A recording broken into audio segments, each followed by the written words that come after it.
Hello, my English 113 students. Hope you are all doing well. Welcome to week 8 of this. Exciting. So what are we doing this week? We're going to learn about logical fallacies. We're going to apply what's learned in an essay, and we're going to introduce the presentation assignment. So let's go ahead and let's first look at the presentation assignment. For this class, there needs to be a presentation, and as I talked to the professors about how we could do that with an online class, instead of you standing up in front of the class and doing some sort of presentation, instead this is the assignment. So if you click on this, it'll download a PDF which looks like this. So let's go over it. Your presentation for this class is a poetry or a short story presentation. For this assignment, you will write a poem or a short story. Based on what you've learned thus far in class, apply the concept of audience to your work. Okay? For this assignment, your audience is your professor or your classmates. So make sure you write a poem or your short story that would appeal to me and your fellow classmates. Okay? Think, oh gosh, how am I going to do that? Well, if you've read anyone's discussions, you can kind of get a sense of who people are in this class. You wouldn't write it as if you're writing a poem for a 4-year-old or something like that, or maybe someone who, if you really like crass language, you wouldn't necessarily write that for this class, because we have, several pastors and stuff that are taking this class. So, but you are free to experiment with different styles and formats. However, your final work should be polished and complete. Then remember, again, it's a poem or a short story. So for poems, the minimum is 8 lines. For short stories, the minimum is 500 words. You'll be graded on your grammar, including spelling, and reaching the minimum word count. So it's not like a super hard assignment. I really want you to have more fun with this and kind of apply what you've learned about poems or short stories from what we've done in the class. Have some little fun with this, but also keep an audience. Audience is the big thing. I really want you to learn from that. Again, write it as so it be appropriate for me and for your fellow classmates, which would be fairly educated people, since we are, I'm a professor and you have students who are going to college, so maybe keep that in mind. So that takes care of that. When is that due? That is due on the 17th, so you have a little bit of time to work on that. So just start working on it, but that's not due till the 17th. So there goes that one. Next thing is the logical fallacies. So there's this video here on logical fallacies. We could spend a whole semester on logical fallacies, and there's a lot of videos out there. This one that I found, I did not create this one that you will watch here. It's about 15 minutes long, 15. It talks about some of the most common logical fallacies. In general, logical fallacies are things that seem logical, but actually fallacy is another word for it's wrong, it's a mistake, it's not really what it seems to be. So to get this concept, I'm actually going to give you a little mini lecture on logical fallacies. So let's click over to this. Boop. So this would be an example of a logical fallacy. Monkeys like to eat bananas. Okay, so you establish that monkeys like to eat bananas. Okay, most people will say, okay, yeah, fine, get that, monkeys like to eat bananas. And then you follow up with Jason likes to eat bananas. Okay. Logically then, therefore Jason is a monkey. Really? Just because Jason likes to eat bananas doesn't make him a monkey. But you can say, well, it makes sense logically because monkeys like bananas and Jason likes bananas, therefore Jason is a monkey. So it seems like a logical argument, but it's really not. That's an example of a fallacy. It's kind of wrong reasoning, okay?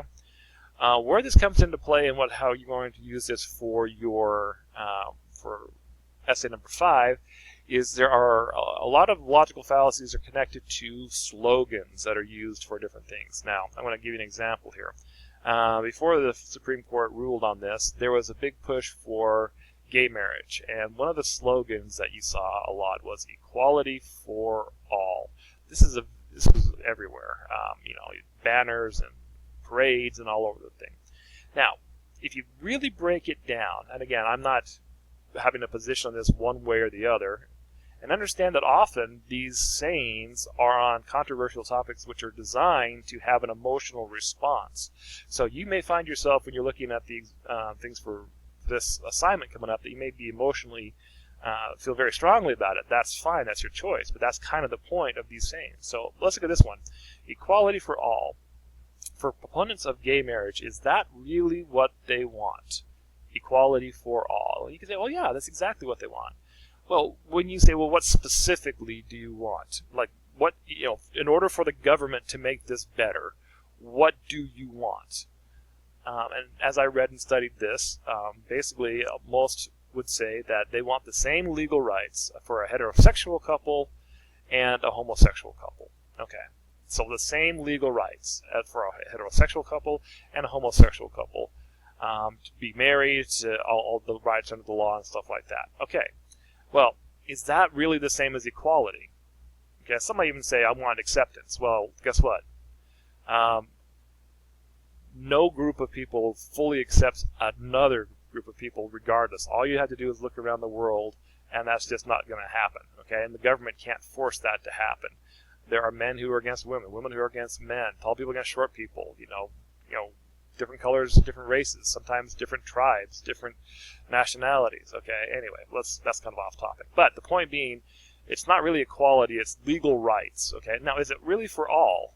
All. That's a huge, big word which encompasses, well, all. Because you could actually apply this, and you could say, well, let's say a father wants to marry his 20-year-old daughter. Well, she's of legal age. Can he do that? And they say, well, no, you can't do that. Okay. Or let's say a brother and a sister want to get married. Can you do that? Or let's say a man who's already married, his wife wants to take on another husband, so she'll have two husbands. Okay? She wants that. Now, is that really equality for all? Doesn't all include? And you can say, well, that's not really what we meant. But that's what you're saying. All. If you don't mean what you say, then don't say it. You get that? Equality for all. So with that in mind, let's take a look at essay number 5. So I've given you several slogans. We'll go through these. But you're going to pick one slogan from the list below. Now, and as you watch this video on logical fallacies, it'll give names to different logical fallacies like straw man and ad hominem and, true Scotsman and all that kind of stuff. I really want you to rather focus more on really what the saying says. What do they really mean? And what are they insinuating, or what are they implying by saying that? And I'm not going to say any of these because I want you to do it. But these are slogans that I did not make these up. These are out there. Okay, so Make America Great Again. Stronger Together. Okay, this is a very highly charged one. Black Lives Matter. Okay, now, then you have some people who respond with All Lives Matter. Okay, a woman's body, a woman's choice. A child, not a choice. Being gay is not a choice. God doesn't make mistakes. So you pick one of these. One of these. Now, to be clear, I cannot make this more clear. I am not saying that any of these are right or wrong. I am not inflicting or imposing my opinion on any of these. My point is that each one of these statements is trying to encapsulate an idea that's larger than just this statement. Okay? What do you really mean? What does it really mean? And do you get the fact that the statement in and of itself may not fully encapsulate that and could actually cause other people to, let's say, get very frustrated and upset by your use of using a very simple phrase to encapsulate a pretty controversial topic. So again, I am not saying, because I understand some students are going to be like have very strong feelings on this and say, Professor Morgan, I can't believe that you wrote this down. Look, I just wrote down things and I want you to pick one and evaluate it. Okay. I have to give that disclaimer because I've had students get really mad at me and say, what do you know about this? Again, I am not proposing any of these to be right or wrong. I'm saying I want you to evaluate the saying based on what they're trying to say, and does it encapsulate it, how or how not, and how can the person who's against it really kind of then, pull it apart. As again, if you look at equality for all, I can tear that apart extremely easily because it's just not what they meant. If it said same equal, let's say if it said equal legal rights for homosexual couples compared with heterosexual couples, then I would say, okay, you're pretty clear, but not equality for all. That's not what you're trying to say. That's not what you're trying to say. All right. Did I beat that to death? I think I probably did. All right, so what else is going on this week? We were about at midterm, so you get a midterm, but it's extra credit, yay! So you're just going to answer these 3 questions, okay? Again, you can earn up to 2% of extra credit towards your overall grade by answering, okay? Use complete sentences. Please submit as a doc or docx. Yeah, that's important. And then there is a quiz on logical fallacies. So it's a very easy quiz, I'll just tell you right now. Anyway, but the point being is that we need to do those things. So, again, so watch the video on logical fallacies after this. You're going to work on Essay 5. You have until the 3rd. And then you're going to complete the quiz on logical fallacies, and then you start working on your poem. And then also do the midterm extra credit. You don't have to, but I strongly suggest you do. All right, go ahead and get to work.